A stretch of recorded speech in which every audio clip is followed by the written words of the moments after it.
symbole de courage, pied noir, reflet de volonté. Toute confession, sans distinction, fils de pionnier. Pied noir, c'est notre seul bagage, pied noir, voilà notre fierté. Rien ne pourra faire oublier notre passé. Noir, symbole de courage, pied noir, reflet de volonté. Bonsoir et bienvenue pour ce deuxième numéro de Au Forum. Je suis avec Bernard Colle, le secrétaire général de Jeunes Pieds Noirs, l'initiateur de cette émission Au Forum. Alors quel bilan pouvons-nous tirer de ce premier Au Forum que nous diffusions le 1er novembre dernier sur TV Liberté? Eh bien, Martial, nous pouvons être satisfaits, je pense, de ce premier résultat, avec plus de 10 000 téléspectateurs pour une émission qui n'a pas bénéficié d'une grande communication auparavant et qui est une des plus regardées, je crois, de Télé Liberté. Voilà, donc il y a un mois, nous avons reçu, je m'en souviens bien, ici, en lieu et place, le Secours de France. Et pour ce deuxième Au Forum, nous avons le plaisir d'accueillir la direction de l'UNC, qui est l'Union nationale des combattants, puissante fédération d'anciens combattants, représentée par son président honoraire, le général Kervizik. Bonsoir mon général, merci d'être avec nous. Et puis aussi, et par son vice-président, qui représente donc le président de l'UNC, qui est Lucien Louis Bel. Nous allons parler du 5 décembre, c'est la date officielle de commémoration civils et militaires morts pour la France en AFN, l'UNC bien sûr, mais aussi beaucoup d'associations patriotiques, de Français rapatriés, invitent tous les Français le 5 décembre à s'associer aux cérémonies qui vont avoir lieu d'ailleurs à travers toute la France. Je vous donnerai la parole dans quelques secondes, mais je me tourne tout d'abord vers notre ami Bernard Colle pour lui poser cette question. Au-delà des chiffres que nous allons rappeler, des témoignages que nous allons avoir à apporter aussi et qui vont évoquer cet aspect humain souvent oublié de cette guerre qui se poursuit encore sur le plan mémorial. Rappelez-nous en gros, la France rend hommage le 5 décembre à la mémoire de civils et militaires morts pour la France. Et avant de présenter donc cette action, qui a été d'ailleurs évoqué dans un numéro du Figaro hors histoire qui sort là, en décembre et janvier, Algérie, la guerre sans nom. Est-ce que l'on peut véritablement parler d'ailleurs d'une guerre sans nom? Alors c'est une des confusions, à notre avis, quand on parle de la guerre d'Algérie. La guerre d'Algérie, contrairement à ce qu'affirme la loi de 1999 qui déclare qu'il y a eu une guerre, on est tenté de dire une guerre entre nations. Or, en fait, quand on parle le mot guerre, on pense à la Première Guerre mondiale, Deuxième Guerre mondiale, alors que la guerre d'Algérie est essentiellement une double guerre civile. Une guerre civile d'abord arabo-arabe, car on le verra tout à l'heure, le nombre de victimes le plus important se trouve côté de nos compatriotes arabo-berbères, et une guerre civile franco-française qui va démarrer au moment des barricades d'Alger, donc vers la semaine du 20-24 janvier 1960. Il ne faut pas oublier qu'à l'époque, jusqu'au 2 juillet 62, tous les habitants d'Algérie sont des citoyens français. Donc il n'y a pas d'autre qualificatif, à notre avis, que de dire guerre civile. Guerre civile, vous dites même double, triple guerre. Oui, puisqu'au départ, ça a été essentiellement une guerre entre Français musulmans, qu'ils soient du FLN ou qu'ils soient pro-français, ils avaient la nationalité française. D'ailleurs, au moment des élections qui ont suivi le 13 mai 1958, le général de Gaulle lui-même a prononcé cette fameuse phrase « 10 millions de Français à part entière ». Donc ça voulait bien dire juridiquement qu'ils étaient français. Donc c'est une guerre de sécession, c'est une partie de la population qui désire se séparer de la métropole, et on va le voir d'ailleurs dans les chiffres, une partie minoritaire. Car si elle avait été majoritaire, elle n'aurait pas employé l'arme du terrorisme avec les effets dont on parlera tout à l'heure. Plus de 52 ans après les faits, c'est le temps de l'histoire? Alors tout à fait, 52 ans après les faits, on peut penser que les passions se sont atténuées, que les chiffres sont disponibles, qu'il est possible de regarder cette période cruelle de notre histoire, qui reste quand même un enjeu national. On le voit avec des numéros comme celui du Figaro Magazine. Il y a eu aussi un numéro spécial de l'Express. Régulièrement, il y a des revues nationales qui révoquent ce problème. Les rapatriés restent un enjeu politique, on le voit. Ce n'est qu'au moment des élections, d'ailleurs, que nous avons pu obtenir des avancées concrètes.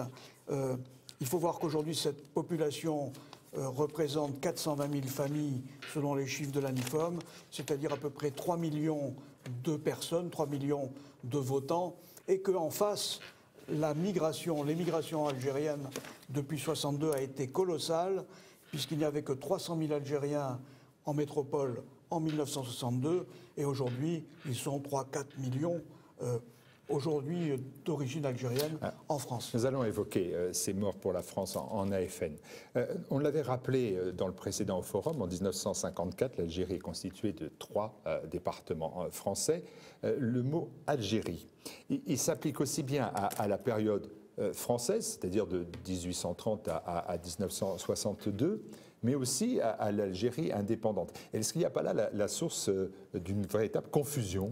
Ben là, de nouveau, on est dans la confusion des mots, puisque le mot Algérie, qui est une création française, l'Algérie, quand on regarde historiquement, et d'ailleurs il y avait un géographe très célèbre qui a expliqué que l'Algérie est un pays sans nom, Monsieur Gauthier, l'Algérie, quand on regarde les cartes anciennes, ça s'appelle la Barbarie, la Berbérie, la Régence d'Alger, etc., etc. C'est un royaume turc, en fait, quand les Français y débarquent. Et c'est la France qui va créer ce mot Algérie, qui va rester dans la continuité au moment de l'indépendance, le 2 juillet 62. Ce n'est que le 2 juillet 62 qu'apparaît la notion d'être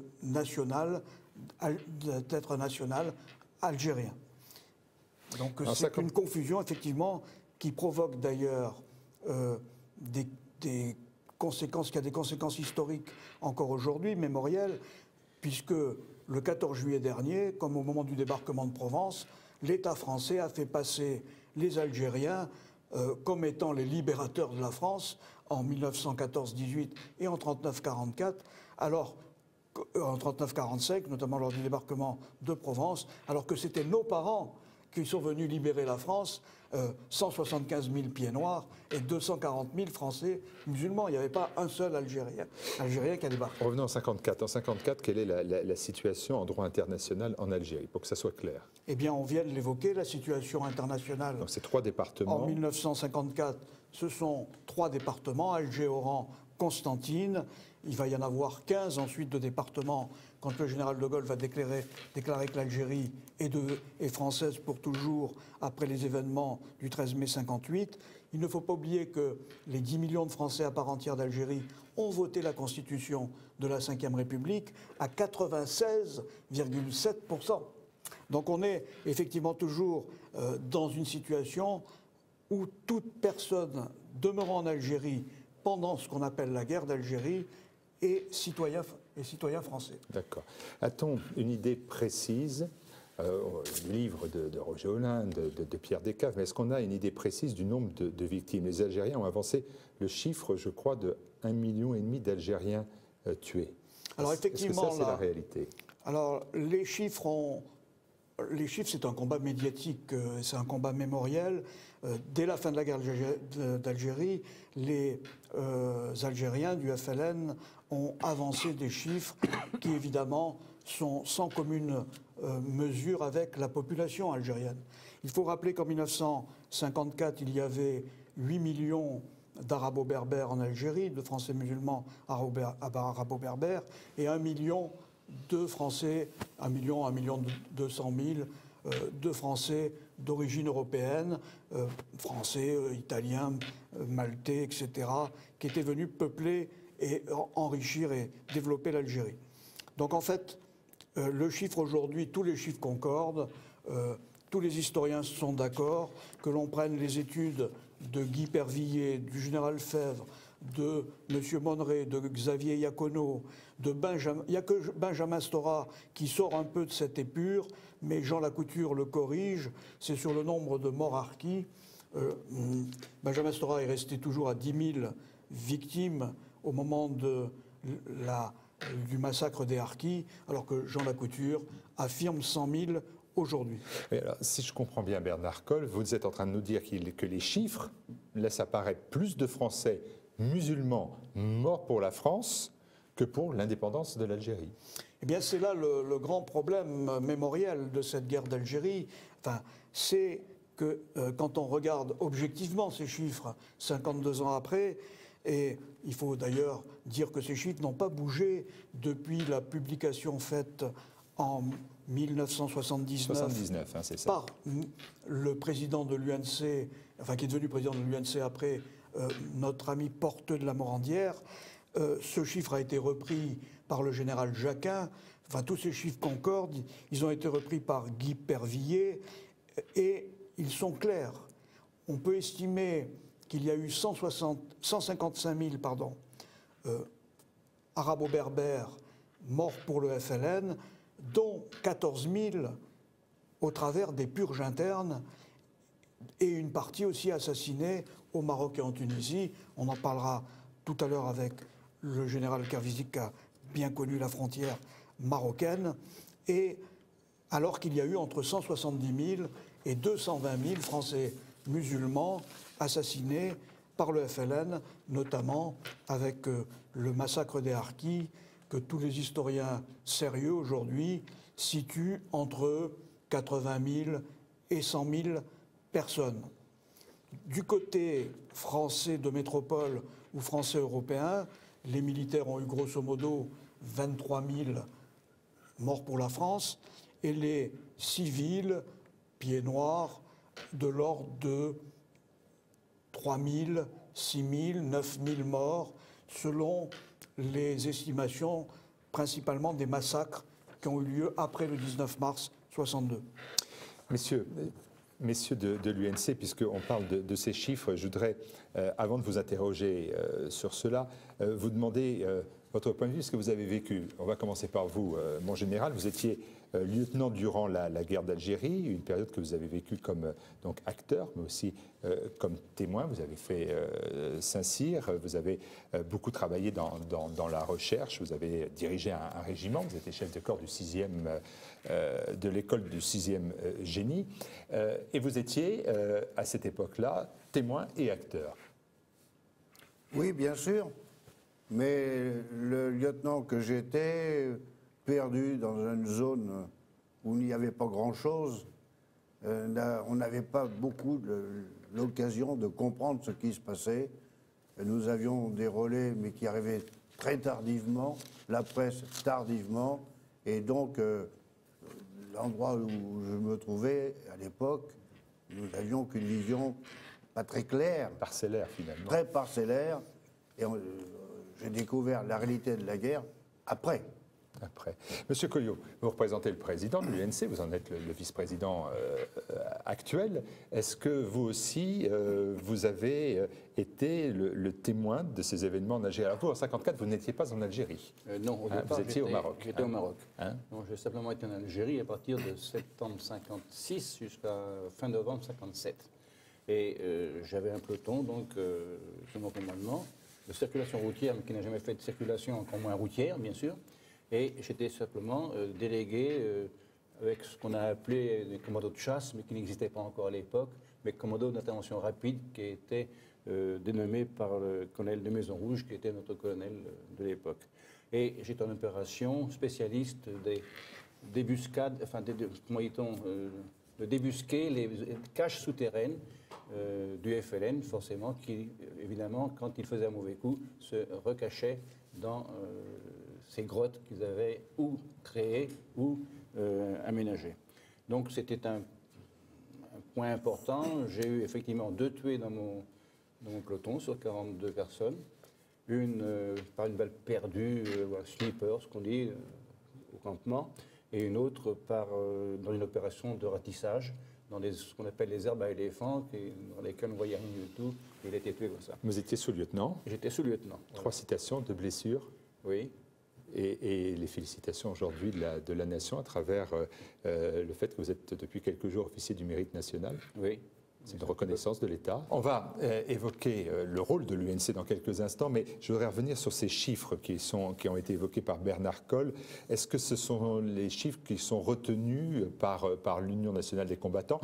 Je crois que Bernard Colle s'est appuyé sur ceux de 79. Est-ce qu'ils sont toujours valables? Est-ce qu'ils ont été revus à la baisse, à la hausse, à l'aune de nouvelles informations? C'est un travail que vous considérez? À ma connaissance, ils sont fiables. C'était faux il y a 50 ans, mais maintenant les chiffres que nous avons, ils sont crédibles. Ils sont crédibles.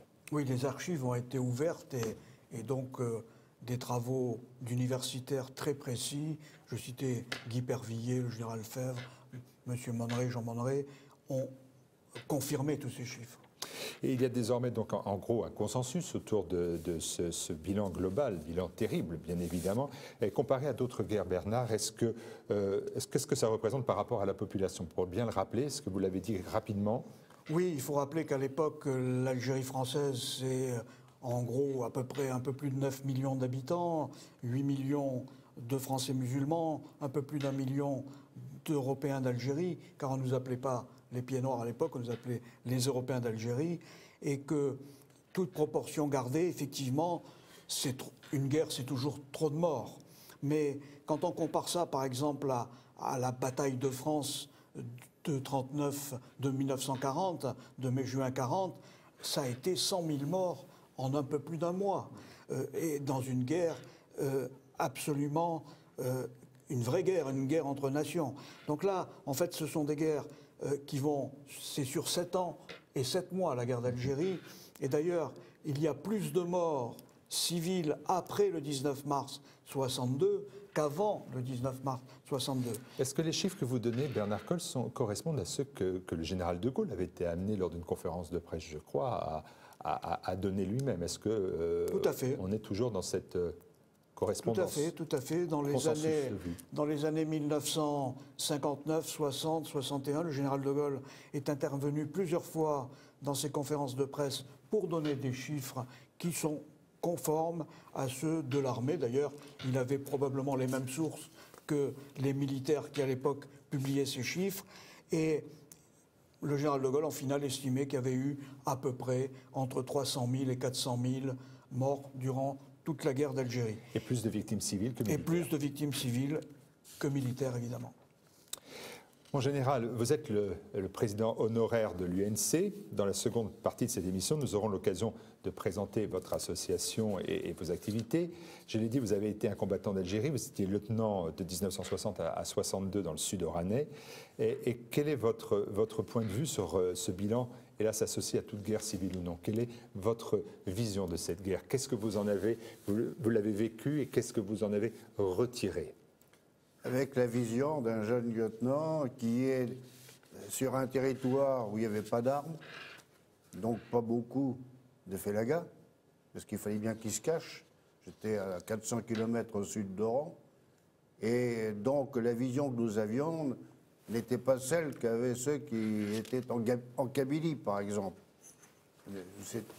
Nous, on n'a pas eu trop de problèmes, d'autant que du côté marocain, il y avait des officiers marocains qui avaient été avec nous à Couët-Quilan, quand j'étais à Saint-Cyr. Et à l'époque, on avait des relations, mais pas sans plus. Mais pendant la guerre d'Algérie, certains venaient chercher les Saint-Cyriens, mes amis, qui étaient dans les monts de Tlemcen, par exemple, pour venir prendre le thé au Maroc, sous escorte marocaine, et au milieu des camps félagas, et jamais les félagas n'ont fait la moindre tentative, ils savaient qu'ils auraient eu quelques problèmes avec l'armée marocaine. Voilà. Mais sur place, nous n'en avons pas eu, là où j'étais, beaucoup de vision, des exactions, des félagas, voilà. Gérard Colliot, vous êtes vice-président, je l'ai dit, de l'UNC en exercice. Et quel sens donner aujourd'hui à ces morts pour la France? On a toujours le sentiment qu'ils ont été sacrifiés un peu pour rien. Avec l'histoire qui a un petit peu effacé les mémoires d'une part et surtout qui a apaisé un peu les passions, on peut se demander à quoi ça a servi tous ces morts. C'est évident. Je dois quand même rappeler une anecdote, puisque vous parlez des morts en opération. Il s'est trouvé que j'étais dans le quartier de Laine-Témouchen, Saint-Denis-du-Sig.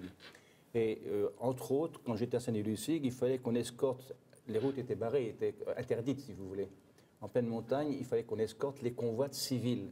Alors j'avais escorté un convoi civil jusqu'à Dublino, qui était situé entre Saint-Denis-du-Sig et Mascara. Et la relève de notre escorte était constituée par la mobile, la gendarmerie mobile. Et quand j'ai quitté ce convoi, je suis reparti en arrière, il faut retourner dans mon cantonnement, et j'ai entendu des rafales, parce que je m'étais arrêté quelques instants dans le village de Dublino pour... il faisait chaud, c'était le mois d'août. Et attendant la rafale, je suis reparti vers le convoi, et malheureusement, la mobile a eu 19 morts en embuscade sur une sortie de route qui était magnifique, sortie de route de Dublino vers Mascara. Alors, les morts, évidemment, soit on avait des morts en groupe, comme ceci, par embuscade, ou alors ce sont les attentats et les meurtres tout à fait isolés, aléatoires, imprévisibles. Et puis, une fois que c'est fait, on ne peut pas récupérer les meurtriers, parce qu'évidemment, ils se sont sauvés avant qu'on arrive. Il y a eu beaucoup, bien sûr, de victimes, beaucoup de familles en deuil. On le voit aujourd'hui, quand il y a des conflits, on met en place au mieux une assistance psychologique pour les soldats qui reviennent. On fait aussi, bien évidemment, des efforts sur les orphelins de guerre militaires. Quel a été Qu'est-ce qu'a fait? Quelle est l'assistance qu'a apporté l'État après la guerre d'Algérie ou durant la guerre d'Algérie aux orphelins, aux veuves et aux soldats qui revenaient? Est-ce qu'il y avait un suivi psychologique? Au début de la paix, entre guillemets, si on peut parler de paix, manifestement les choses n'étaient pas claires, n'étaient pas prêtes. L'État a eu un temps de réflexion, un temps de réaction bien compréhensible. Il fallait organiser les choses, organiser les hôpitaux, organiser les accueils. Il a bien fallu attendre 1 an ou 2 avant que, d'une façon efficace, les orphelins soient reconnus, et encore dans des conditions un peu particulières, sans pour autant être indemnisés ou tout au moins aidés financièrement. Parce que vous savez, le problème, c'est qu'une fois que le père était tué au combat, la mère restait seule avec 1, 2 ou 3 enfants parfois. Encore que, du fait du contingent, tout le monde n'était pas marié. Mais ceux qui étaient mariés et qui étaient morts, ils ne pouvaient plus, les veuves ne pouvaient plus, ou ne pouvaient pas encore assurer la subsistance de leur famille à cause des aides qui étaient quasiment insignifiantes. C'était un manquement de l'État? Parce que vous avez l'air de dire qu'il fallait 2 ans pour se faire, c'était bien normal. Ça reste quand même un manquement général. Ce que je crois, c'est que chaque guerre, chaque fois, à chaque guerre, il y a ce problème. Les veuves de guerre ne sont prises en compte que bien après. L'UNC a financé des études pour faire cette recherche après la guerre de 14. Eh bien, on a pris conscience qu'il existait des veuves de guerre, réellement, et qu'on voulait s'en occuper que dans les années 30. Et suite à la crise économique, ça a été réglé, et ce n'est qu'en 1945 qu'on a vraiment créé des associations pour les veuves de guerre. Mais cette situation n'était pas non plus très facile longtemps. Moi, je suis pupille de la nation. Mon père était français libre, mort pour la France. Ma mère n'avait rien puisqu'il était déserteur. Donc, ce sont à chaque fois des situations qui sont difficiles.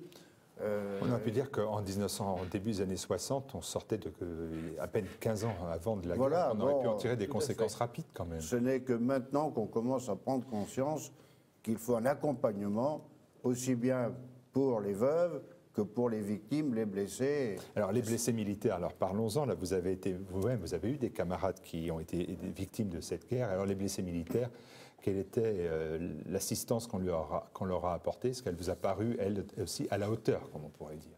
Je crois que les très grands blessés ont été pris en compte. Ils ont été pris en compte, mais il y a certaines blessures, psychologiques en particulier, qui n'ont jamais été traitées. Voilà. Il y a eu des traumatismes énormes. Et la question qui vient, c'est que vous côtoyez bien sûr ces anciens combattants d'Algérie. Est-ce que ces traumatismes, ils se sont fermés, ils se sont refermés avec le temps? À mon avis, pas encore. Non. Pas encore. Non. non. Vous savez, les blessures, il y a deux genres de blessures. Comme le disait Jean Cavézic, les grosses blessures vraiment importantes, amputations et autres, ont été prises en compte parce qu'on ne pouvait pas faire autrement. Enfin, l'État ne pouvait pas faire autrement. Mais les blessures plus légères, plus succinctes, la preuve, c'est que moi, j'ai eu un doigt ouvert à coup de couteau, j'ai eu une balle qui me ouvre le front, j'étais sous-lieutenant, j'étais pressé de repartir dans l'opération, je n'ai jamais fait de déclaration de blessure parce que je ne savais pas qu'il fallait faire une déclaration de blessure. J'ai appris à faire la guerre quand j'étais à l'école de Tours, je n'ai pas appris à faire l'administration militaire. Donc, beaucoup de blessures, j'allais dire bénignes, qui ne prêtaient pas à une amputation ou à un suivi très long, n'ont pas été prises en compte. Et ça, c'est comme ça, c'est dans toutes les guerres, je pense que c'est la même chose. Et les traumatismes psychologiques, pardon, les traumatismes psychologiques, ah oui. Alors là, personne ne connaissait ça. Non, non, ça. Et pourtant, il y en a qui ont été très, très secoués. Vous parlez des veuves de guerre tout à l'heure. Je vous en prie. Je reviens 30 secondes dessus. Il faut savoir qu'il y a une disparité dans le traitement des pensions des veuves de guerre entre celles d'avant 1962 qui sont indexées au taux du soldat et celles d'après 1962 qui sont indexées au taux du grade. Ça change tout pour les veuves de guerre. Or, une principale réclamation de l'UNC actuellement auprès du ministère, c'est de retrouver une parité pour que toutes les veuves de guerre, et surtout celles d'avant 62, voient leur pension indexée sur le taux du grade. Et là, on est en 2014. On va se retrouver dans quelques instants, cette fois-ci pour parler plus précisément de l'UNC. Moi, ce que je vous propose, Bernard, c'est d'écouter maintenant le témoignage de Marc de Safi, qui est en 1956, parachutiste en Algérie. Je crois même que le 30 septembre 1956, il est parmi, je ne crois pas, je suis même sûr, qu'il est parmi les victimes de l'attentat terroriste du FLN au Milk Bar. Dans le précédent forum, les téléspectateurs s'en souviennent certainement, nous avions eu le témoignage de Nicole Guiraud, qui avait été grièvement blessée. Eh bien, lui, Marc de Safi, lui, va être amputé d'une jambe. Je vous propose que, à moins que vous vouliez rajouter quelque chose, on entende son témoignage. Dans les interventions de nos amis de l'UNC, on a évoqué effectivement l'aspect des victimes militaires, les morts pour la France, les blessés, et on parlera tout à l'heure aussi des prisonniers de guerre, parce qu'il y a eu des prisonniers de guerre. On a vu l'aspect chiffré de cette guerre d'Algérie, mais ce qu'il y a de plus important, évidemment, c'est l'aspect humain. Les victimes, comment sont-elles traitées, comment sont traitées leurs familles. Parce que dans les guerres traditionnelles, il y a, disons, des règles internationales. On respecte les droits de la guerre en général. Il y a un service de santé qui s'occupe aussi bien des blessés que de l'autre. D'ailleurs, en Algérie, c'était le cas pour l'armée française. Mais la guerre d'Algérie, on l'a vu tout à l'heure, c'est une guerre civile avec, en dehors des morts au combat, des morts par attentat, des morts... Des enlèvements, des gens qui sont torturés, qui disparaissent, on ne sait pas ce qu'ils deviennent ensuite, et les familles, comment ont-elles été traitées, aussi bien, et notamment les familles civiles, c'est un point qui est extrêmement important et qu'on verra tout à l'heure. On va écouter le témoignage effectivement de Marc de Safi, qui a écrit un livre sur justement... L'aventure algérienne, ce drame dans l'ombre du général Massu. Qu'il a vécu. On va accueillir monsieur et madame Sapin. On se retrouvera tout à l'heure pour l'UNC et on écoute le témoignage de Marc de Safi. Comment les grands blessés militaires, ces oubliés de la guerre d'Algérie, ont-ils été traités? Alors là, je dirais qu'en ce qui concerne les blessés militaires, là c'est une... très longue histoire de l'armée française, car il y a hélas toujours eu des blessés. Faut-il remonter à Louis XIV lorsqu'il fait construire les Invalides, donc pour abriter ces vieux soldats. Et pour être plus concret, après la guerre 14-18, il y a une loi qui a été votée en 1920 qui reconnaît donc la patrie reconnaissante à ces anciens et qui attribue selon les blessures et les invalidités une pension militaire d'invalidité. Mais concrètement, le traitement que vous avez eu, s'est-il passé en Algérie, en France? Quel a été le soutien psychologique notamment que vous avez eu à l'époque? Alors, le soutien psychologique, il n'existait pas. Si vous voulez une anecdote, j'étais à l'hôpital militaire Maillot à Alger, lorsqu'un jour un jeune portant les repas a dit « Ah, vous allez vous régaler, vous avez de la viande hachée, ce sont les morceaux de vos jambes qui ont été amputés hier. » J'ai pris la boulette de viande, je lui ai balancé à la figure.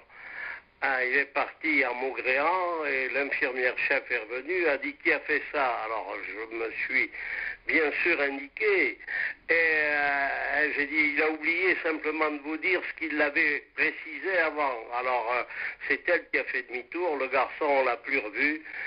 Voilà les prises en charge psychologiques que nous avions. J'ai été soigné un mois en Algérie, après j'ai été évacué sur Bordeaux, j'ai été soigné à Bordeaux et contre l'avis des médecins, je me suis fait appareiller au bout de 45 jours. Après, j'avais une prothèse que j'ai payée moi-même chez l'orthopédiste, là, et au début 57, je suis reparti sur Alger. Ma situation administrative militaire n'étant pas réglée, ni même la pension, mais je voulais repartir là-bas où le général Massu m'avait fait signe qu'un emploi m'attendait si je revenais rapidement.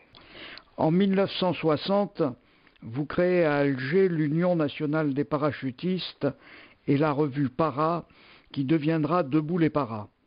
Vos articles très Algérie française ne plaisent pas à François Coulet, l'homme du pouvoir de Paris en Algérie. Il vous fera expulser en novembre 1960. Dans quelles conditions et par qui? J'ai créé l'UNP, l'Union nationale des parachutistes, au début de l'année 60. Parallèlement, j'avais trouvé un sponsor, Christian Born, qui s'avère d'être très apparenté avec Hermine et Daniel Sapin, qui a foncé, sponsorisé pour la création de ce journal. Et ce journal, bien évidemment, ne plaisait pas. J'ai été convoqué, comme vous le rappeliez, chez François Coulet, le directeur des affaires politiques au gouvernement général de l'Algérie, et quand, avant d'aller le voir, j'ai rencontré mon ami le colonel Godard, qui était directeur de la sûreté en Algérie, qui m'a dit « Oh là là, méfiez-vous mon pauvre, parce que vous ne savez pas quel affreux vous allez rencontrer. » J'y suis quand même allé. Et quand je suis rentré dans le bureau, j'ai vu Mervu qui était sur son bureau. Il feuilletait au fur et à mesure, il disait c'est très mauvais, très mauvais, très mauvais. Toutes les pages étaient mauvaises. J'ai dit vous avez raison, on va publier un livre blanc, mais vous allez m'en acheter les 3000 exemplaires que je fais imprimer. Alors là, il est rentré dans une violente colère, je l'avais provoqué. Et je suis sorti en claquant la porte. Et une quinzaine de jours plus tard, à 5 heures du matin, on tape à la porte, j'habitais à Hydra, c'était la police qui venait me chercher avec un arrêté d'expulsion sur lequel il est marqué la présence de Marc Desafi est de nature à entraver l'action des pouvoirs publics. En fait, le territoire algérien lui est interdit. Voici les circonstances rappelées. On nous a regroupés au commissariat de police d'Alger. On a attendu un moment, on attendait le journaliste Jean Brune qui n'a jamais été retrouvé, lui, donc qui avait réussi à passer entre les mailles du filet. Et puis on nous a déposés à Marseille. À Marseille, d'ailleurs, les flics avaient encore le culot de nous demander où allez-vous. Aujourd'hui, 52 ans après, le chef de l'État a reconnu la faute et la responsabilité de la France dans l'abandon des Français rapatriés et des harkis. Qu'attendez-vous de la nation pour laquelle, avec vos camarades morts pour la France et blessés, vous avez payé un lourd tribut? Que la décision dont vous venez de faire état soit matérialisée pour tous, y compris pour les pieds noirs, mais aussi les harkis, que là, il y ait quelques attributions pour ceux qui sont dans le besoin, au moins. Car ce serait totalement injuste de reconnaître et de ne pas octroyer quelques moyens. Le témoignage de Marc de Safi illustre aussi cette guerre civile franco-française qui commence le 15 septembre 1959 avec le changement de politique algérienne du général de Gaulle. Et si vous souhaitez découvrir les dessous de cette période, eh bien, effectivement, comme le disait Bernard Colle, il faut lire cet ouvrage, L'aventure algérienne dans l'ombre du général Massu. Nous ont rejoint sur ce plateau deux témoins d'importance, monsieur et madame Sapin. Madame Sapin, merci d'être avec nous. Vous êtes algéroise, d'une famille installée en Algérie de très longue date, et vos parents avaient une activité commerciale, c'est-à-dire? C'est-à-dire que ma mère avait une boutique surtout, la spécialité, c'était le silo. Et puis on faisait l'article de petite maroquinerie et l'article cadeau. C'est-à-dire qu'on vendait des vases, des lampes. C'était l'article cadeau en général, mais plus spécialement le stylo. On représentait, pour la maison Waterman, on représentait les 4e de France au point de vue chiffre d'affaires. Alors, monsieur Sapin, vous êtes parisien, Ouais, et vous avez été rencontrer votre future épouse en Algérie. Vous y êtes allé pour cela? Pas tout à fait, c'était pas prévu, c'était pas mon programme. Je me plaisais plus, j'avais envie d'aller ailleurs, et j'ai trouvé l'occasion de trouver avec un contrat de 3 ans pour l'Algérie, dans la boîte qui m'avait occupé. Et dans les 3 ans, je l'ai rencontrée et elle m'a fait le chantage à la fin de mon contrat. Il n'était pas question que je reparte et qu'elle m'accompagne en métropole. Le chantage n'a pas tellement fonctionné, puisqu'en 62, il a bien fallu qu'elle revienne avec moi en métropole. Oui, c'est vrai, de force. Quelles étaient les conditions de vie de la population algéroise durant cette période qui a en fait suivi les accords d'Évian? C'est-à-dire qu'Alger, après les accords d'Évian, nous, dans nos relations, nous avons eu 4 personnes qui ont disparu. Il y a eu les barbouzes de M. de Gaulle qui ont fait quelques dégâts, entre autres dans une petite rue qui était entre la colonne Voirol et le gouvernement général. Je ne me souviens plus très bien du nom de la rue. Il y a 2 amis qui ont été tués par des... Enfin, un a été tué, il était mort. L'autre a été laissé pour mort. Heureusement pour lui, il n'était que blessé, il a pu être récupéré. Et nous vivions dans l'angoisse des félous, ça c'est sûr. Mais des gardes mobiles, on se méfiait d'eux. Et ce qui est arrivé pour nous, on faisait... Parce que ma mère avait la boutique, mais mon père était agent d'Altulor pour l'Algérie. Et il vendait donc le plexiglas, mais il transformait le plexiglas. Donc on avait des ateliers de fabrication. Et dans ce quartier-là, qui était rue Valentin, c'est une petite rue qui partait en bas du boulevard Saint-Saëns. C'est à côté des facultés d'Alger, donc en plein centre. Dans cette rue, il y avait les ateliers de mon père et on faisait partie évidemment d'un groupe Algérie française. Ça ne veut pas dire qu'on avait des mitrailleuses pour tuer qui que ce soit, mais on militait pour que l'Algérie reste française. Et un jour, arrive à mon bureau, le 28 juin 62, arrive à mon bureau un lieutenant du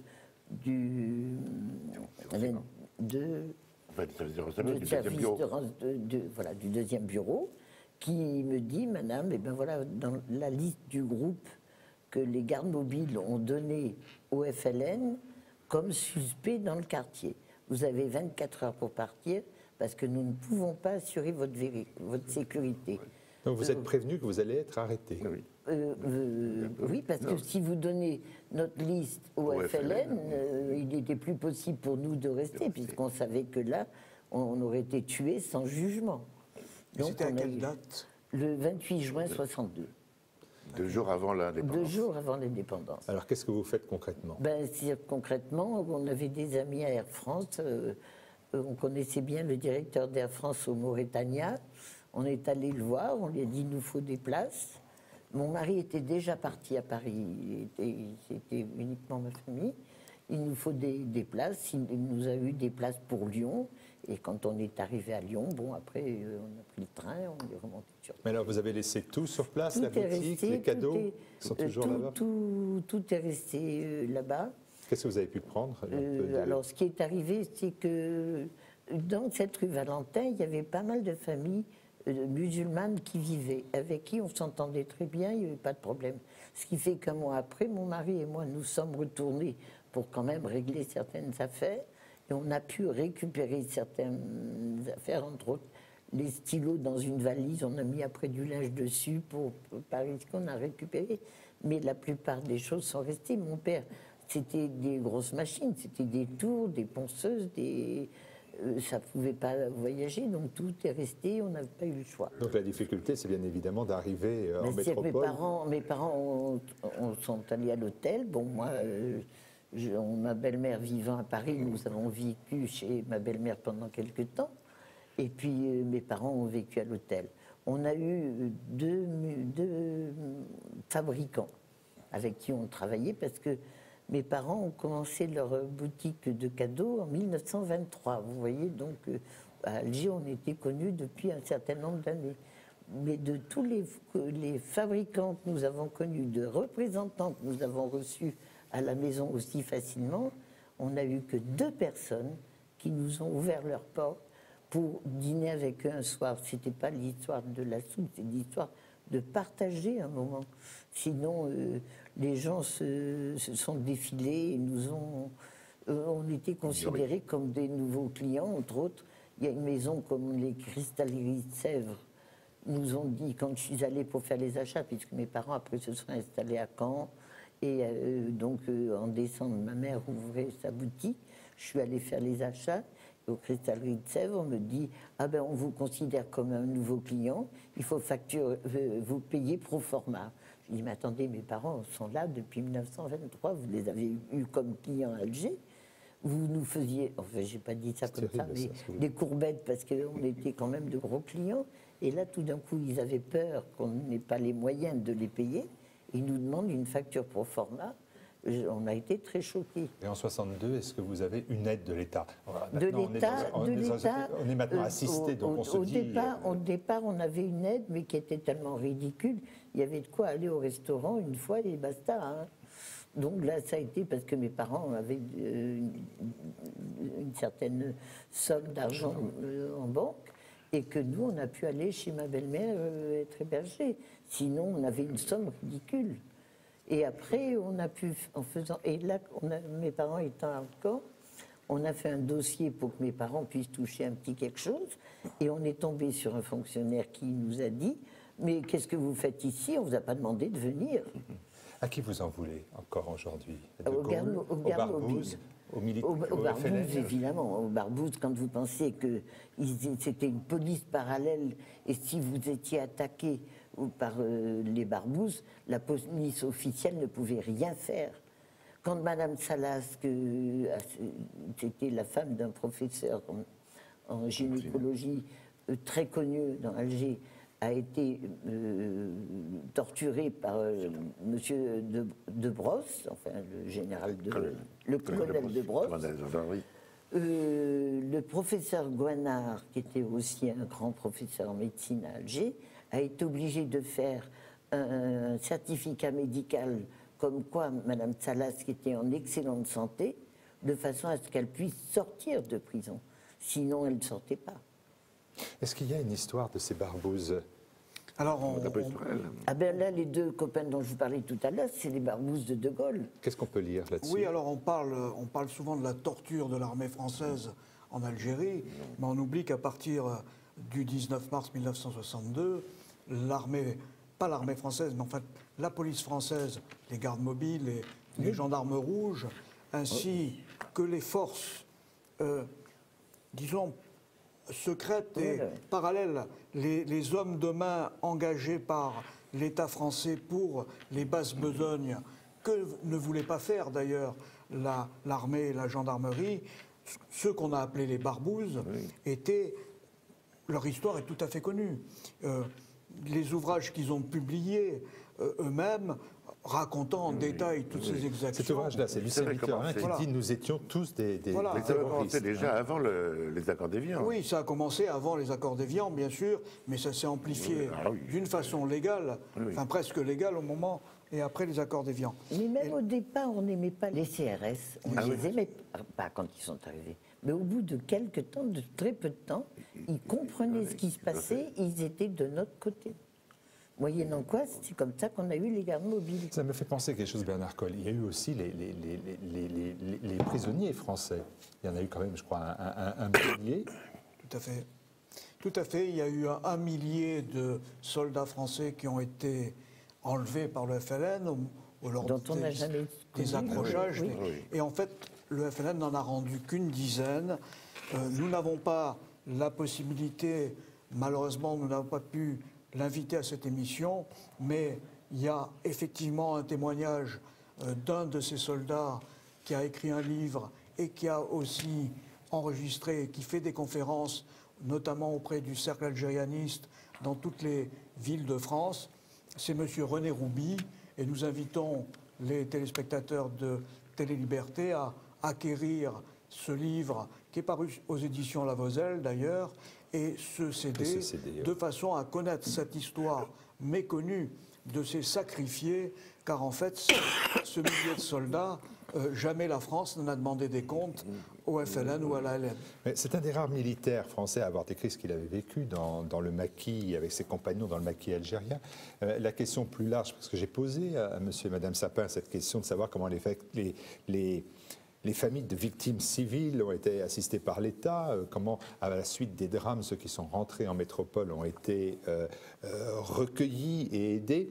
Il y a aussi, bien évidemment, sur ces victimes-là, c'est-à-dire celles que vous évoquez, quelles ont été les démarches pour les retrouver? Est-ce que 50 ans après, 52 ans plus tard, on est quand même en droit d'avoir des nouvelles, des informations? Est-ce qu'on revendique cela quand le président Hollande se rend en Algérie ou il ne soit pas nécessaire? Alors, officiellement, vis-à-vis de l'Algérie, il n'y a pas de demande concernant les disparus ou des recherches concernant le massacre des Harkis.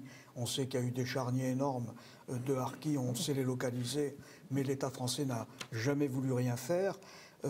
En ce qui concerne les familles de disparus, la bataille qui a été gagnée par les associations ces dernières années, grâce d'ailleurs aussi à l'intervention de nos amis Harkis, et je voudrais rappeler l'engagement d'un fils de Harki, Moussa Dazni, qui, grâce aux plaintes qu'il a déposées avec 9 Harkis pour crimes, complicité de crimes contre l'humanité, contre X, c'est-à-dire que ces plaintes ont été déposées, on n'a pas pu déterminer qui était véritablement responsable, ont fait qu'au niveau international, le problème des disparus en Algérie a été repris, notamment au niveau d'un certain nombre de médias de pays étrangers, et que la France, grâce aussi à l'action du Haut Conseil des rapatriés, que le gouvernement français a accepté d'ouvrir une grande partie des archives relatives aux familles de disparus, et qu'aujourd'hui, la plupart des familles de disparus ont malheureusement la preuve que leurs parents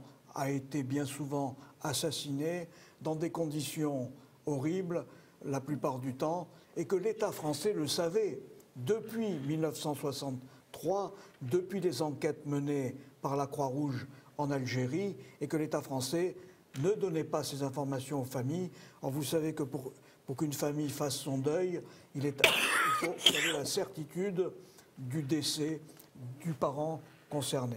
Est-ce qu'on a à peu près là aussi une vision chiffrée du nombre de victimes dues à ces polices parallèles qu'employait l'État pour combattre les partisans de l'Algérie française? Alors, on a une idée effectivement du nombre de victimes, puisque la presse de l'époque quand même mentionnait à la fois le nombre de personnes qui étaient tuées ou pas dans les répressions. Et quand on prend par exemple la répression du quartier de Bab el-Oued à Alger, avant la fusillade du 26 mars 62, les chiffres officiels, c'est 70 morts. C'est-à-dire que les avions militaires mitraillaient les immeubles. Les Half-Track tiraient à la 12-7 sur les maisons. Les photos, d'ailleurs, que vous voyez défiler actuellement à l'écran, vous montrent l'état des appartements, l'état des voitures, après le passage des chars et le passage des gardes mobiles dans ces appartements et auprès de la population civile. On passe sur des attentats qui étaient des fois difficiles à attribuer aussi quand même dans la confusion générale. Ah non, mais pour ce qui est de Bab el-Oued, c'est les gardes mobiles qui ont fait tous ces dégâts. Hein. Pour Bab el-Oued, Bab el-Oued a été bloqué. A été bloqué. Alors Bab el-Oued a été encerclé, bloqué, et 3000 personnes ont été arrêtées à la fin du blocus de Bab el-Oued. 3000, il y avait combien, 70 000 sur 70 000 habitants, ont été déportés dans des camps d'internement aux alentours d'Alger.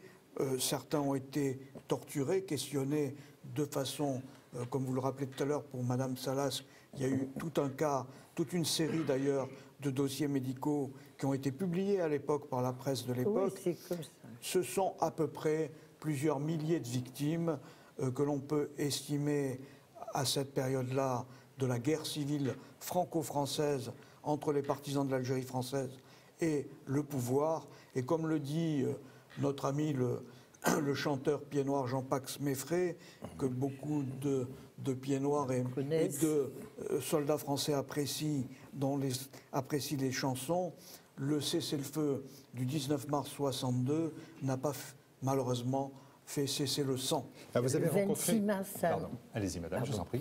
Justement, après le blocage de Bab el-Oued, ceux de la rue, je vais dire rue Michelet par facilité, ont voulu aller à Bab el-Oued pour justement être avec eux, auprès d'eux. Et c'est là où il y a eu, quand on est arrivé à la poste, à ce moment-là, il y a eu la fusillade où on avait pris des militaires du FLN avec l'armée française. On n'a jamais fait exactement, c'est pas du FLN, mais c'était reconnu à l'époque. Et nous, on a nos amis qui habitaient dans une maison au début de la rue d'Isly. Il a dit jusqu'au premier étage, dans son immeuble, il y avait du sang. Donc ils ont poursuivi les manifestants qui étaient très pacifiques. On allait sans rien, uniquement pour dire à Bab el-Oued, nous sommes proches de vous. Oui, le massacre de la rue d'Isly. Le massacre de la rue d'Isly. C'est 80 personnes. Oui. Et je ne sais combien de blessés, voilà. Mais à ce massacre va se rajouter, évidemment, les horreurs du massacre d'Oran du 5 juillet 62, après l'indépendance, et surtout des milliers d'enlèvements. Vous avez rencontré un témoin là qui a pu parler du plasticage dont sa famille a été la victime. Il s'agit de Marie-Cécile Lejeune, dont vous avez recueilli le témoignage. Présentez-nous Marie-Cécile Lejeune en quelques mots. Alors, le témoignage que vous allez voir de Madame Marie-Cécile Lejeune, qui est présidente d'une association de rapatriés sur Versailles, qui, avec son mari, d'ailleurs, le docteur Lejeune, a eu une action exemplaire pour la mémoire de nos compatriotes en faisant élever une très belle stèle au cimetière des Gonards, proche de Versailles, à la sortie de Versailles, où d'ailleurs repose le lieutenant Roger de Gueldre.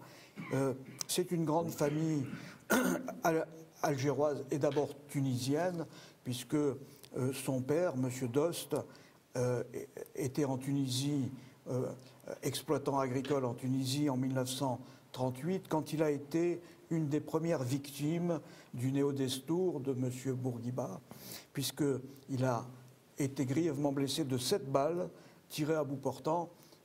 Il s'en est miraculeusement sorti. Et au lieu de partir en métropole, il est venu s'installer en Algérie. En 1941, il a racheté un grand domaine à côté d'Alger et il a exploité ce domaine dont vous voyez à l'écran un certain nombre de photos. C'était un superbe domaine.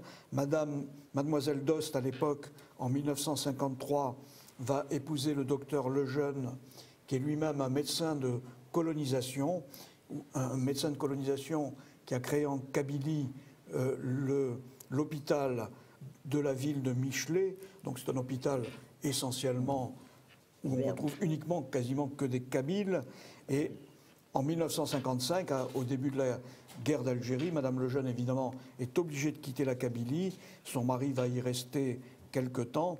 Ils reviennent sur Alger en 1960, toujours confiants dans la politique de la France. Ils ne pensaient pas voir leur département abandonné.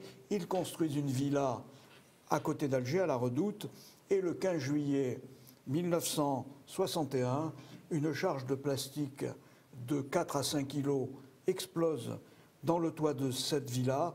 Et je laisse la parole donc à Madame Lejeune, qu'on écoute tout de qui suite. va vous raconter les suites et les conséquences de cet attentat pour sa famille. Oui. Quelles ont été pour vous, pour votre famille, les conséquences de cet attentat? Nous avons été réveillés à 9 h du soir. Nous étions tous couchés et nous avons tous été envahis par le plasticage de la maison. La maison nous est tombée dessus entièrement. Et mon mari, qui se levait parce qu'il a entendu du bruit à la porte d'entrée de la maison, s'il y avait été vraiment, on ne l'aurait pas retrouvé, tellement la charge était importante. À mon avis, c'était presque 5 kilos, et qui a fait sauter toute la maison. Alors nous sommes sortis vivants, mais enfin les enfants, on les a retrouvés au milieu des tuiles et des murs qui dégringolaient. Et vos enfants avaient quel âge à Et l'époque? mes enfants avaient entre 7 ans, 5 ans et 2 ans. Et donc, à la suite de cet attentat, ont-ils été traumatisés? Ont-ils souffert de cet attentat? Cet attentat, la petite a perdu la parole pendant 48 heures, elle n'a pas voulu parler, il ne parlait plus. Le fils aîné, lui, ils ont été recueillis par les voisins qui ont très gentiment, qui ne nous connaissaient pas, mais l'immeuble d'à côté qui les ont recueillis parce qu'il fallait bien qu'on aille coucher ailleurs. Et bien, le fils aîné, lui, il s'est planté devant son père le matin, le lendemain. Il lui a dit, papa, hein, vraiment, vous deviez le mériter. Vous voyez, c'était affreux d'ailleurs pour mon mari, psychologiquement, de penser que ce gamin était capable de pouvoir sortir des choses comme ça, parce que dans le fond, tout l'entourage du quartier n'ont rien compris du tout. On a été agonide. Mon mari a été agonie de sottises et de bêtises tout à fait fausses. Nous avons été recueillis à l'infirmerie de l'état-major de l'air qui était au-dessus de chez nous, parce que j'étais quand même un peu... J'avais des petites blessures de la tête et tout, et j'ai pu dire à ces jeunes militaires aviateurs qui arrivaient de France, j'ai dit, voilà messieurs, voilà la France, vous voyez ce qu'on est capable de faire à la France.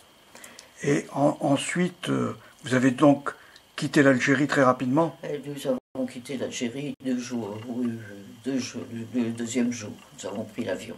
Nous avons été jusqu'à Vichy où mes parents sont venus nous chercher. Nous avons été dans la Nièvre, dans notre propriété familiale, qui nous ont bien sauvés au moment de l'indépendance parce que par rapport à d'autres pieds noirs qui n'avaient rien, nous avions une vieille maison de famille dans laquelle nous avons pu vivre encore 1 an, presque 2 ans, et où nous sommes tous réfugiés les uns après les autres.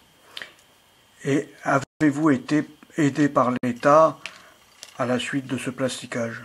À la suite du plasticage, la ville d'Alger a été quand même, a fait le maximum pour essayer de nous aider financièrement. Après des démarches auprès des administrations, de l'administration compétente et tout, faites par mon père qui était sur place, et grâce à ça, et grâce aux démarches de mon père, on a pu obtenir une petite compensation. Nous n'étions pas les seuls à être plastiqués, car toute la délégation spéciale a été plastiquée. Et en fait, ces plastiquages, à l'époque, étaient attribués à qui en finale? En finale, elle a été appliquée à la police parallèle parce que l'OAS, nous nous sommes renseignés à travers des amis pour savoir si c'était l'OAS. L'OAS a dit non, c'est pas nous. De toute façon, l'OAS prévenait avant de mettre un plasticage. Tandis que nous n'avons pas été prévenus. Et là, maintenant, 52 ans après, qu'attendez-vous de l'État français par rapport à tout ce que vous avez vécu, par rapport aux préjudices que vous avez subis? Personnellement, j'attends rien du tout, parce que vous savez, tant d'années ont passé, mon mari est mort, toute ma famille est partie, mes enfants sont des grands adultes, et qu'est-ce que vous voulez, ça c'est la loi de la guerre, hein. Il y a bien d'autres gens qui ont été beaucoup plus atteints dans leur chair, et dans leur vie que nous, mais nous avons quand même eu mon fils aîné qui a été atteint sur son plan d'équilibre son équilibre mental et qui est quand même, qui a 60 ans maintenant, et qui depuis l'âge de 17 ans est quand même dans une clinique spécialisée. Voilà, c'est un témoignage bien sûr bouleversant que celui de Madame Lejeune. Il me vient à l'esprit d'ailleurs qu'on n'a pas évoqué non plus aussi le sort des harkis, et ce sort a-t-il été différent? Alors le drame des harkis, c'est que vous savez qu'ils ont les conditions de leur rapatriement est essentiellement due à des officiers qui ont qui n'ont pas respecté les ordres qui leur étaient donnés. Je parlais tout à l'heure donc de notre ami Boussa Dazli qui malheureusement nous a quittés, mais qui avait engagé à l'époque une action exemplaire. Ils n'ont pas été aidés. Ils ont été. Alors les grandes victimes harkis, les mutilés de guerre, ont été regroupés au camp de Bias. Et c'était un véritable mouroir. Il faut voir que la consigne des associations d'État qui s'occupaient de ces harkis, c'était, et vous pouvez voir le texte à l'écran d'un rapport de 1963, ce résidu disparaîtra par voie d'extinction naturelle. C'est-à-dire qu'on a attendu tout simplement leur décès pour régler leurs problèmes. Et ce qui explique d'ailleurs en grande partie la révolte des camps de harkis de 1975, qui pour certains d'entre eux étaient des véritables camps de concentration avec barbelés, etc. Donc les harkis ont été encore plus durement traités que les Français rapatriés et les victimes qui, elles, comme le soulignait M. et Mme Sapin, ont bénéficié aussi d'une famille d'accueil qui était souvent présente déjà en France. Oui, parce que nous, pour notre part, mon mari avait sa famille, mais les pieds noirs, pour la plupart, n'avaient aucune famille en métropole et ne connaissaient personne. Et pour eux, ça a été dramatique parce qu'ils ont vécu dans des hangars, il n'y avait personne pour les accueillir. Merci beaucoup, Madame Sapin. Merci, Monsieur Sapin. Merci pour ces témoignages. Merci d'être venu ici. On se retrouve dans quelques instants avec les dirigeants de l'UNC, la puissante Union nationale des combattants, soldats de France d'hier, mais aussi d'aujourd'hui. Noir, symbole de courage, ciel noir, reflet de volonté. Nous nous retrouvons pour cette émission au Forum en compagnie de Bernard Colle et des dirigeants de l'UNC, le général Jean Kervizik, président honoraire de l'UNC, et puis le vice-président représentant le président de l'UNC. Il s'agit de Gérard Colliot. Messieurs, vous êtes... Général, vous êtes le président honoraire de l'UNC. Nous avons bien compris que le rétablissement de la vérité historique fait partie des actions de l'UNC. Devoir de mémoire, proclame votre dépliant. Pouvez-vous nous rappeler aussi l'historique de cette association qui est née en 1918 à la suite de la Grande Guerre et qui va fêter ses 100 ans de jeune fille en 2018? Notre association a été créée par le père Brottier, qui pendant la guerre était brancardier, mais ça ne l'a pas empêché d'avoir 3 citations au cours de la guerre. Et donc il a conclu qu'il fallait faire quelque chose pour toutes les victimes de ce conflit. Il a eu la chance d'aller voir un certain Clémenceau, qui lui a donné une somme qui a permis de créer notre association, donc, comme vous le rappeliez, en 1918. Et donc, 1918, création de l'association, mais il a fallu attendre le 20 mai 1920, pour que l'association soit reconnue d'utilité publique, ce qu'elle est toujours.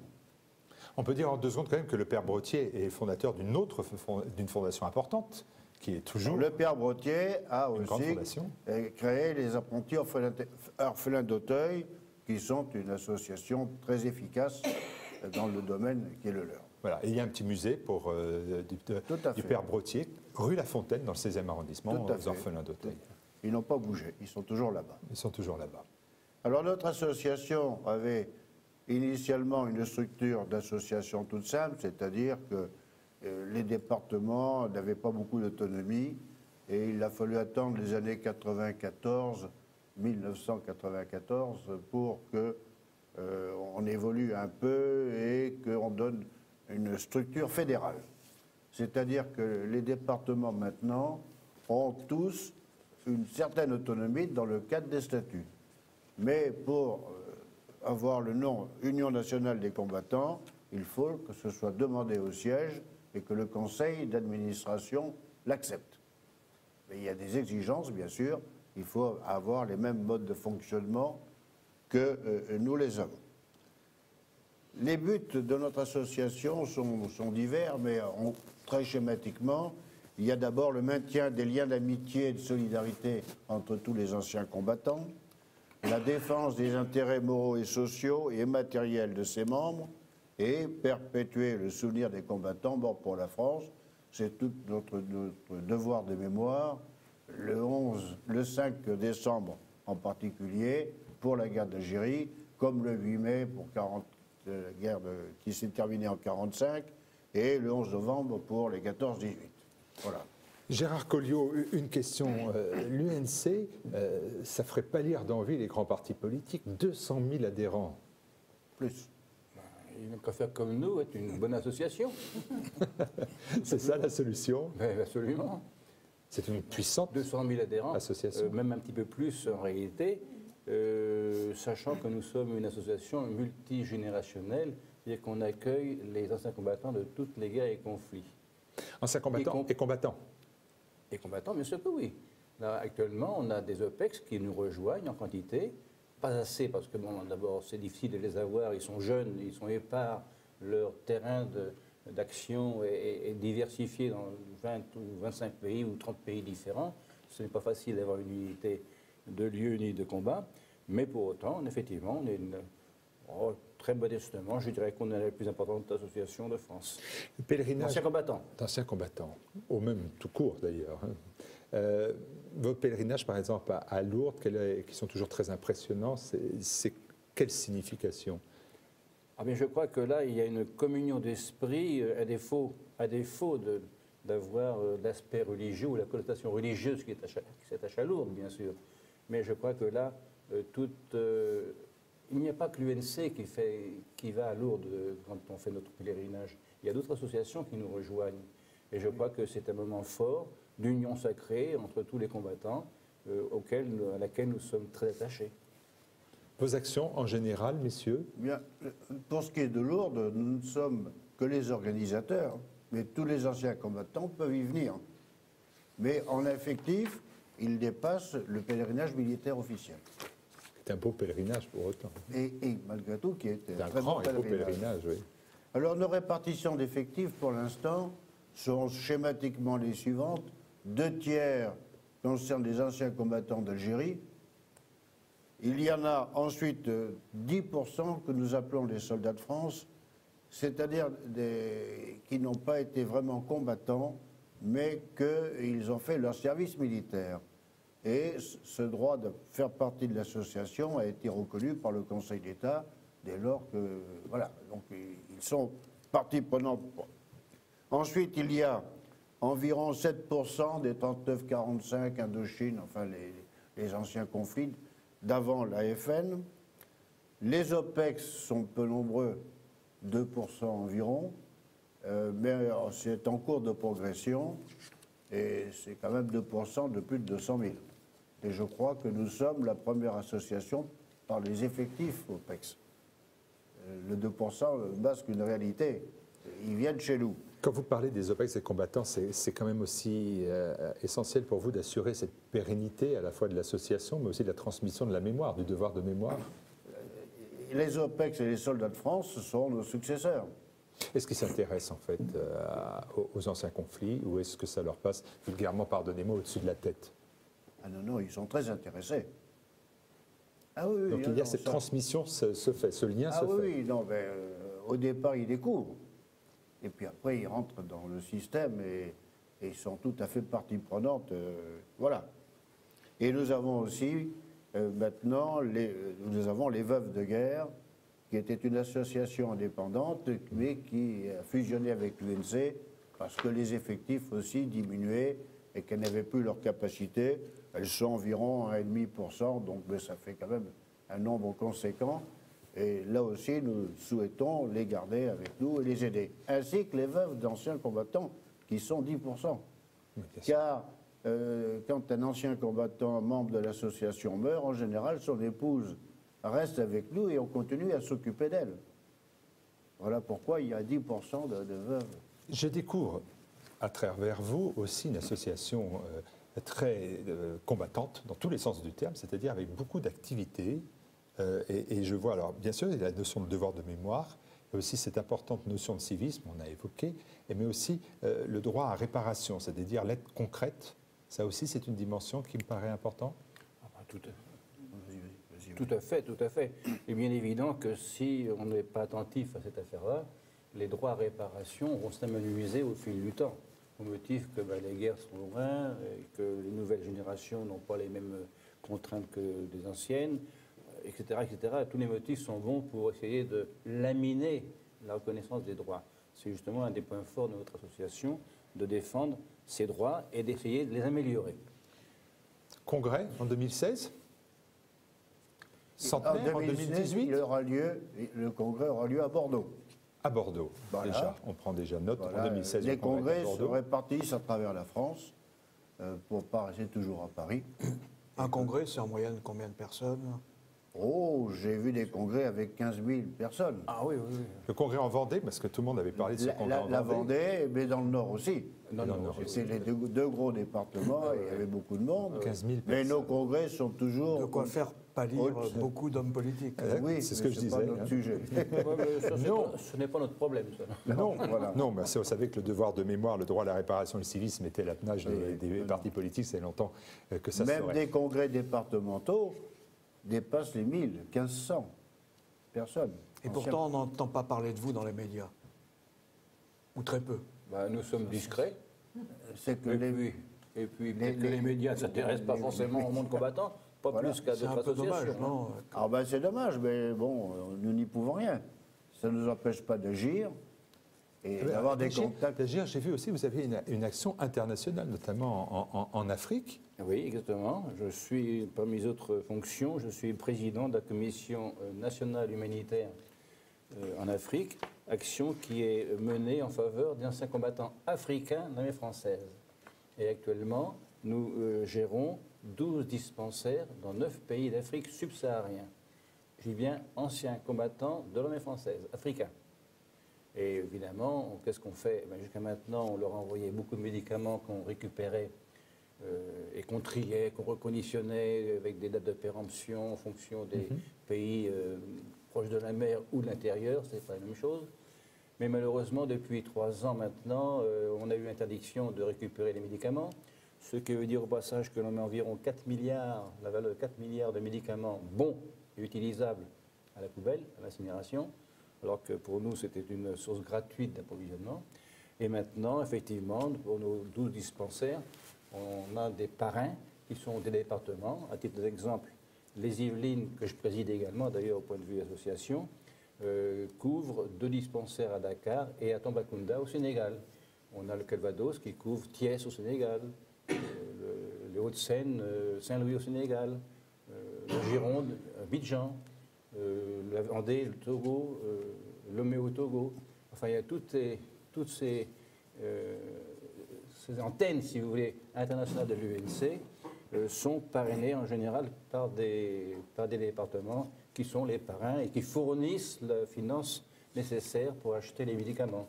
On a besoin par an, bon an, mal an, entre 15 000 et 20 000 euros pour acheter des médicaments. L'Union nationale des combattants, c'est 18 rue de Vézelay, le siège national, dans le 8e arrondissement de Paris. Alors, le 5 décembre, la France, je l'ai dit, tout au long de cette émission, rend chaque année, depuis 2002, hommage à la mémoire des victimes civiles et militaires, bien évidemment, en AFN. Cet hommage, il existe donc depuis 2002. C'est institué par qui? Par Jacques Chirac? Jacques Chirac, à l'époque, effectivement. Vous savez, à l'époque... Non, mais je crois que tu as été directement branché sur cette affaire. Oui, oui. Donc, vous savez qu'à l'époque, il y avait une dualité entre 2 dates. Une le 19 mars, l'autre le 16 octobre, qui correspondait au 16 octobre 1977, du retour des cendres d'un soldat inconnu à la nécropole nationale de Lorette, Notre-Dame de Lorette.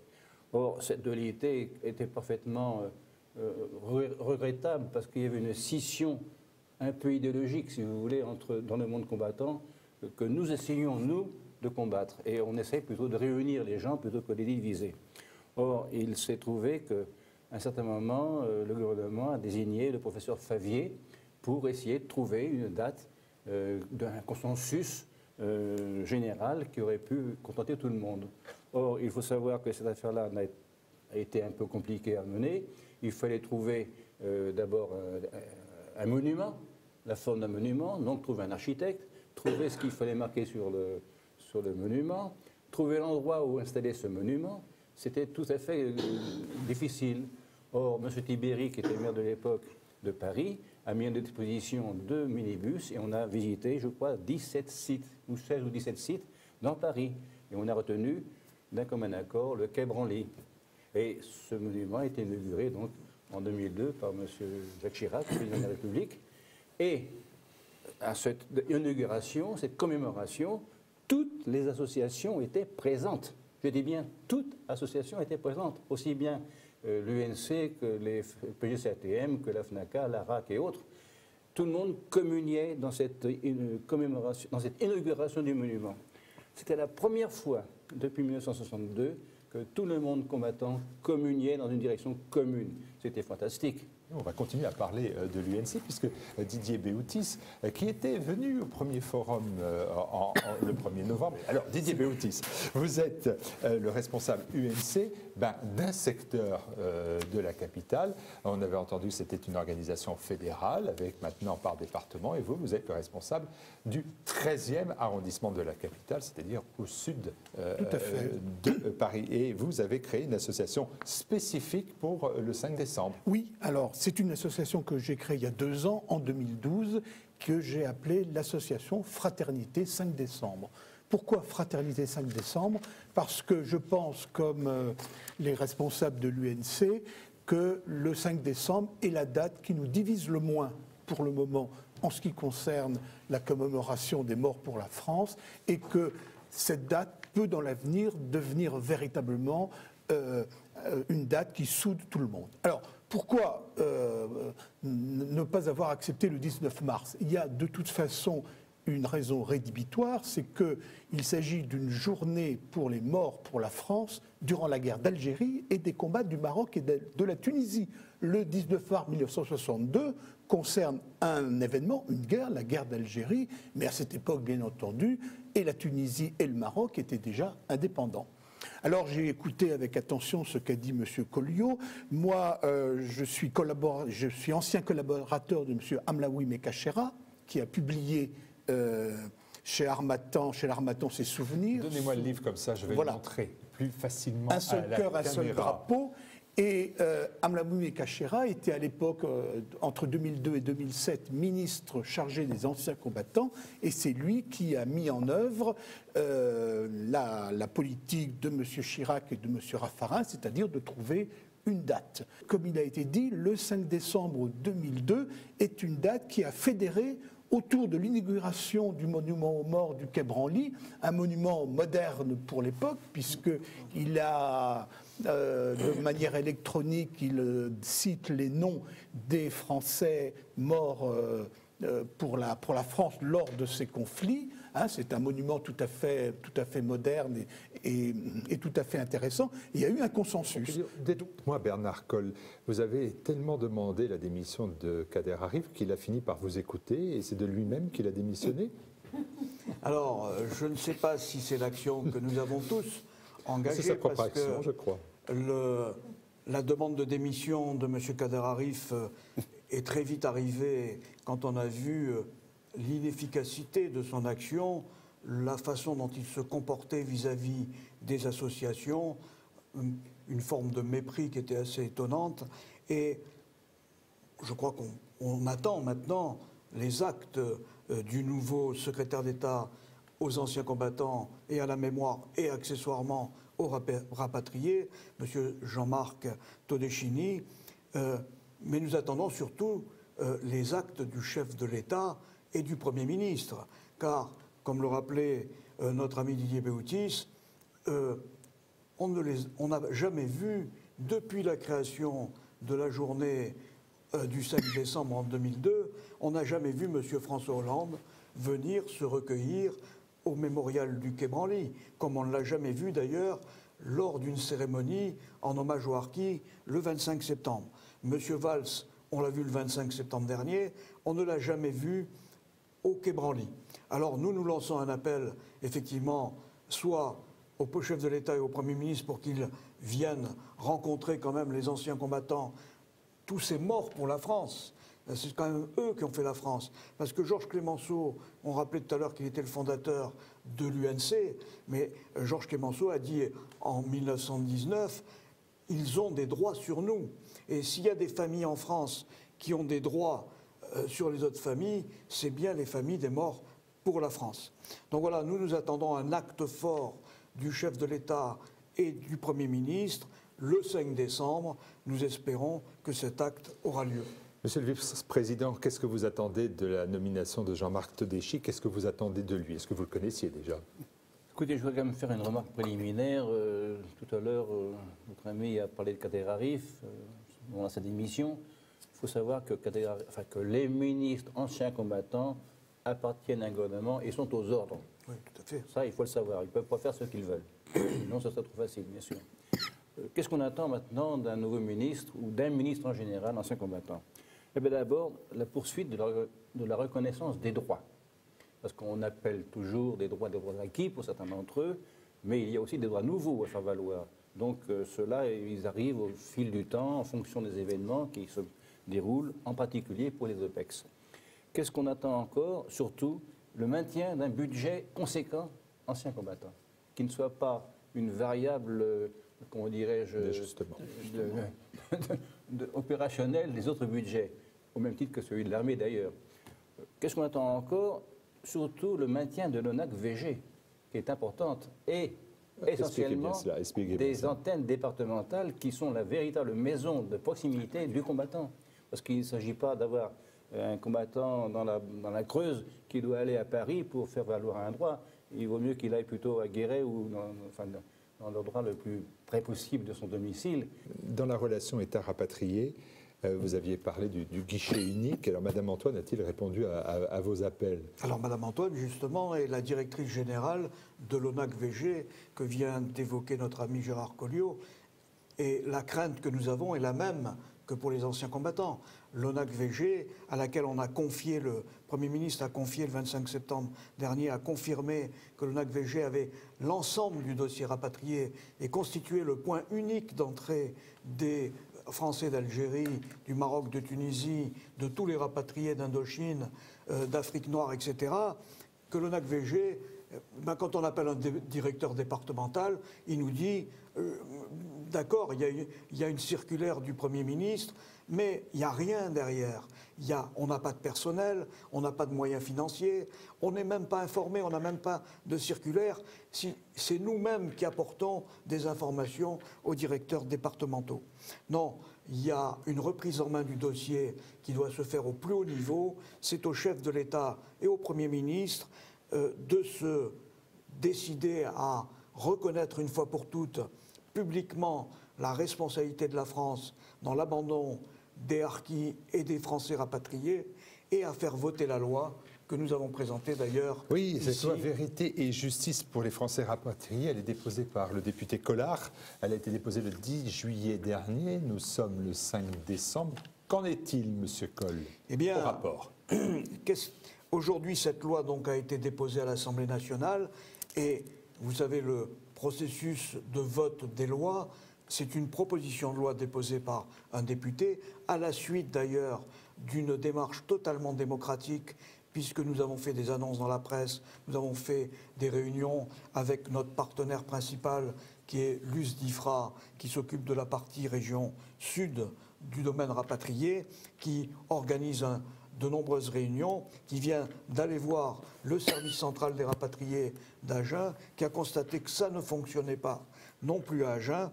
Et donc, quel est le processus? C'est de faire en sorte qu'aujourd'hui, les rapatriés, les anciens combattants, leurs amis, aillent voir leurs députés, leurs sénateurs, leur présentent la loi et leur disent quelle est votre position?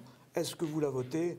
Est-ce que vous êtes partisan de cette loi ou est-ce que vous la contestez? C'est du lobbying, ça, Monsieur Coll. Non, donne... c'est de l'action démocratique la plus normale possible. Vous savez que chaque citoyen français, c'est la Déclaration des droits de l'homme, article 6, a le droit de préparer une loi, de la présenter à un parlementaire et de la faire voter par ce biais-là, simplement de l'action démocratique. D'accord. Alors ceux qui répondent favorablement, c'est bien. Ceux qui ne répondent pas favorablement, qu'est-ce que vous en faites? Alors ce qu'il y a de surprenant, c'est que, vous l'avez cité, la loi a été envoyée à tous les députés depuis le 10 juillet 2014 par Internet. Ils sont tenus informés de toutes les lettres ouvertes que nous adressons au chef de l'État et nous en avons fait la 20e lettre ouverte vient de partir au chef de l'État concernant le 5 décembre, sa présence le 5 décembre.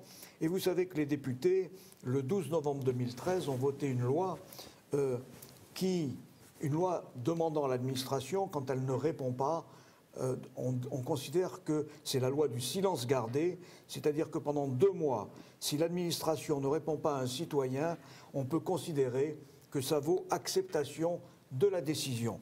Alors on voit mal comment nos parlementaires, qui sont désormais informés, et grâce à Télé-Liberté, là, ils ne pourront pas dire qu'ils n'ont pas eu la bonne information, on voit mal comment nos parlementaires, le chef de l'État et le Premier ministre, qui ont voté cette loi du silence gardé, comment ils ne se l'appliqueraient pas à eux-mêmes, car ils sont, tout compte fait, eux aussi, des agents de l'État payés par nos deniers de citoyens, par nos impôts.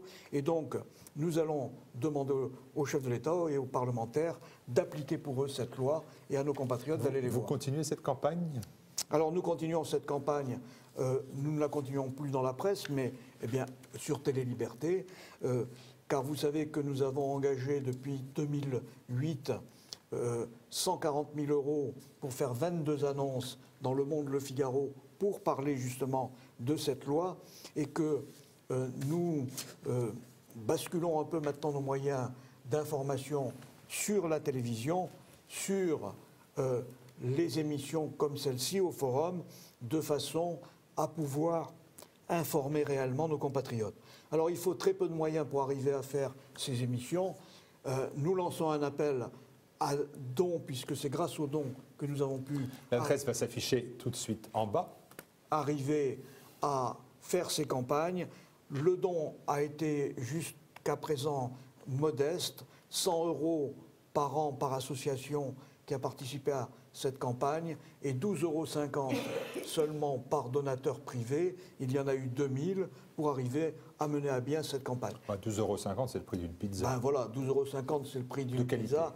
On peut se priver d'une pizza une fois par an pour arriver à faire voter cette loi qui, faut-il le rappeler, doit dédommager, selon les règles de droit, nos compatriotes, c'est-à-dire de l'ordre, en moyenne, 200 000 € par famille de rapatriés, quelle qu'elle soit, Algérie, Maroc, Tunisie, Indochine, etc. Je vois sur ce programme que le 11 novembre, de nombreux Français se sont retrouvés sur la tombe de Jean-Marie Bastien-Thierry pour rendre hommage aux morts pour la France.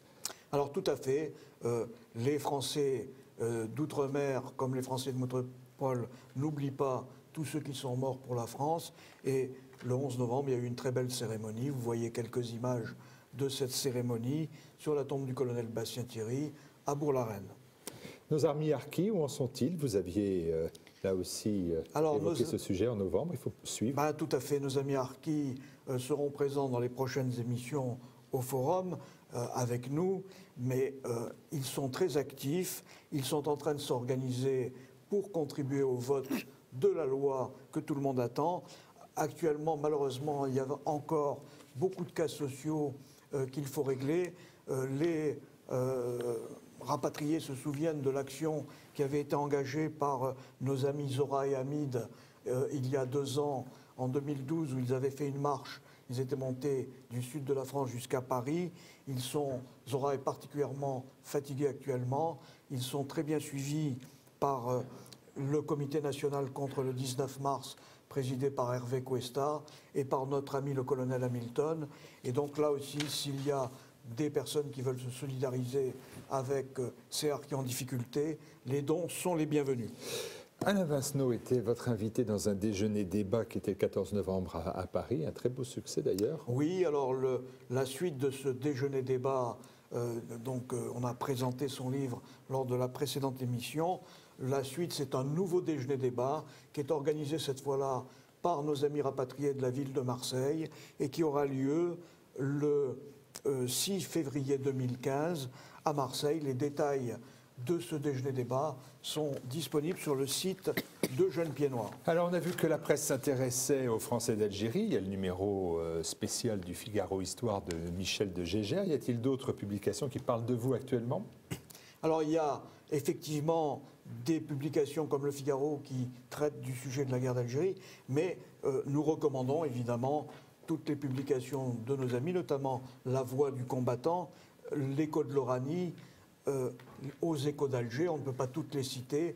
Le bulletin de Secours de France aussi, que Secours j'avais de découvert France. Le mois dernier. Donc, et là, La Voix du combattant, alors, monsieur le vice-président, c'est le magazine de l'Union nationale des combattants. Quand on est adhérent, je suppose qu'on le reçoit ou il faut s'abonner? Alors, c'est un abonnement, forcément, c'est sur chacun, soit intérieur à l'UNC, soit extérieur à l'UNC pour les membres qui ne sont pas adhérents à l'UNC. Bernard Coll, vous avez aussi apporté la revue Conflit que je vois ici, une revue de géopolitique, mais avant, vous vouliez dire quelque chose? Oui, juste avant, quand même, il faut souligner... Je dis Secours de France. Non, Secours de France, mais il faut mentionner que Secours de France a justement présenté de façon très détaillée le plan de Manuel Valls sur les harkis et qu'il y a une double page sur ce plan avec les commentaires d'ailleurs du président Hossein Bouarès qui était le président du G12, mais vous savez que le G12 a explosé puisque 8 de ses membres viennent de démissionner le même jour, la veille plutôt du départ de M. Arif. Alors, est-ce que je peux revenir à la revue Conflit, si ça ne vous dérange pas, de celle de Pascal Cochon, qui est géopolitologue, qui est un professeur agrégé d'histoire, un ancien directeur de Prépa Sub, directeur du Festival de géopolitique de Grenoble, qui tiendra sa 7e édition du 12 au 15 mars sur le thème « À quoi servent les frontières ». Ce sera d'ailleurs une entrée libre et gratuite et ce sera soutenu par de nombreux organismes comme le PUF, les acteurs de l'économie, les échos, l'expansion, etc. Alors c'est une revue qui marche très très fort. Oui, alors pourquoi parlons-nous de cette revue de géopolitique conflit? En dehors du fait que Pascal Cochon a été un des auteurs des ouvrages édités par Jeunes Pieds Noirs avec un ouvrage référence qui s'appelle Histoire de la résistance française en Algérie, que nous avons publié en 1984. Mais Conflit cite aujourd'hui une personnalité qui nous tient beaucoup à cœur et qui est le professeur Maurice Allais, prix Nobel d'économie, puisque ce numéro est consacré à la guerre économique et que, comme on l'a vu tout à l'heure, la guerre d'Algérie était évidemment une guerre dans laquelle la géopolitique a beaucoup joué. Et nous invitons évidemment les téléspectateurs de Télé Liberté à s'intéresser à tous ces problèmes de géopolitique au travers des conflits passés et peut-être des conflits à venir, puisque vous savez qu'on est toujours dans l'attente. On est toujours en kiosque, chez votre marchand de journaux. C'est en kiosque. Allez, il nous reste quelques minutes, il va falloir parler de l'agenda. Qu'est-ce que l'on met sur cet agenda pour le mois de décembre? C'est parti. Eh bien, 5 décembre, ça j'ai bien compris. 5 décembre, je crois que tout le monde a compris qu'il fallait être présent j'ai suivi l'émission quand même. À toutes les cérémonies. Okay, Branly. Alors le 24 janvier 2015, nos amis de l'USDIFRA feront une grande réunion à Nîmes autour justement de la relation État-rapatrié et pour faire avancer la loi Vérité et Justice que nous réclamons tous. Et nous avons parlé de Vincenot, bien sûr. Du déjeuner-débat. Le 6 février, j'ai retenu 2015 et c'est à Marseille. Voilà. Alors, les projets, serveurs des familles français, incluant celles des Français rapatriés, Wikipédia, qu'est-ce que cela? Alors, nous avons commencé à en parler. C'est un projet national auquel, d'ailleurs, toutes les associations sont les bienvenues. Nous partons du serveur des victimes des morts pour la France, qui a déjà été créé par la DMPA, la Direction de la Mémoire, et nous demandons à l'État, nous avons demandé au chef de l'État son haut patronage, pour que ce serveur soit élargi à l'ensemble des familles de combattants, parce qu'elles ont des droits sur les autres Français, à notre avis, élargir au monde rapatrié, de façon à sauver la mémoire de nos compatriotes, car l'important, on l'a évoqué tout à l'heure avec l'UNC, c'est la transmission de cette mémoire. Aujourd'hui, nous disposons d'un outil extraordinaire qui est Internet. Il faut sortir tout ce que nous avons dans les tiroirs, dans nos albums photos, et mettre ces informations, comme nous le faisons nous sur Télé Liberté, à la disposition du grand public, avec une approche qui est celle de Wikipédia, qui est un serveur que tout le monde connaît, où chaque famille pourra mettre directement ces informations sur le serveur national des familles françaises. Eh bien, nous lançons toujours notre appel pour le rapatriement du monument aux morts d'Alger, et puis évidemment, pour défendre notre liberté, faites des dons, soutenez les actions des associations qui vous sont présentées lors de ces émissions de Télé Liberté. Nous espérons pouvoir vous présenter les 62 associations qui ont participé à la campagne. Faites un don à Télé Liberté et tout ce qui vous reste, vous le versez à Jeunes Pieds Noirs. Voilà, le message était clair. En 30 secondes, j'ai bien compris le message. Merci, et Monsieur le Vice-président, merci beaucoup d'être venu avec le général, votre président honoraire, avec un de vos responsables fédéraux de cette belle association qui fait honneur à la fois aux combattants et qui fait honneur, bien évidemment, à la France. Merci d'avoir suivi ce Haut Forum. Eh bien, pour qu'il y ait un numéro 3 de Haut Forum, il suffit que vous diffusiez cette information, d'aller sur TV Liberté, sur le site Jeunes Pieds Noirs, sur tous les sites, pour visionner, regarder cette émission. Et on se retrouve, je l'espère, très rapidement. Bonne soirée. Pieds noirs, reflet de volonté, toute confession, sans distinction, fils de pionniers. C'est notre seul bagage. Pieds noirs, voilà notre fierté.